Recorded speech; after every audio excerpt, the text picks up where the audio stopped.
Why the Cavs keep saying they believe in this roster. Cleveland, Ohio.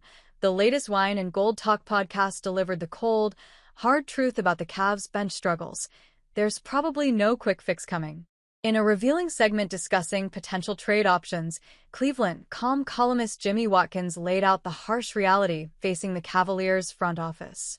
It's just really freaking hard for the Cavs to change their roster in a meaningful way right now, Watkins explained on the podcast. Which is part of the reason why they are telling you they believe so much in their current core. They don't have a choice. This candid assessment came in response to listener Ben Y. from Akron, who questioned whether Cleveland could realistically find upgrades to a bench that's abundantly clear is costing them games.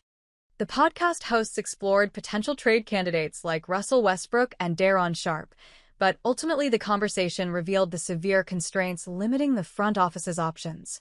Watkins methodically broke down how the second apron restrictions, limited draft capital, and current roster construction have backed the Cavaliers into a corner. For fans hoping for a major shakeup to salvage the season, the podcast delivered a sobering reality check. Is there a guaranteed upgrade out there that the Cavs can get given their current resources? No, Watkins stated plainly.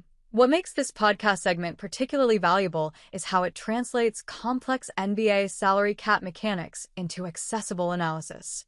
Watkins walked listeners through the practical exercise of finding players who make similar salaries to current Cavs, then questioning whether those upgrades would be worth the draft capital required.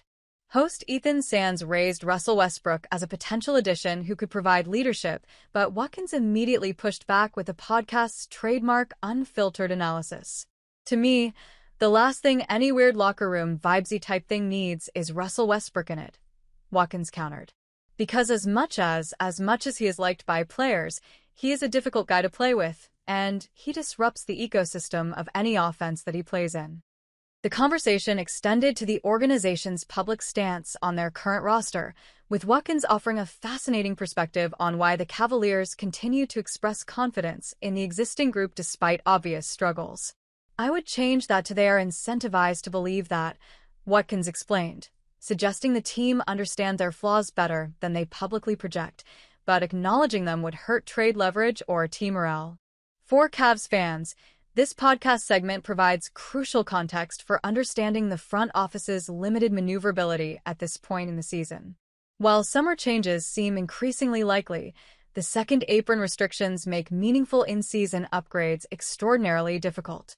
The discussion represents basketball analysis at its finest, honest, nuanced, and grounded in the practical realities of NBA roster construction. For Cavaliers fans wondering why the team isn't making moves to address obvious bench weaknesses, the Wine and Gold Talk podcast delivers the comprehensive explanation you won't find in post-game press conferences.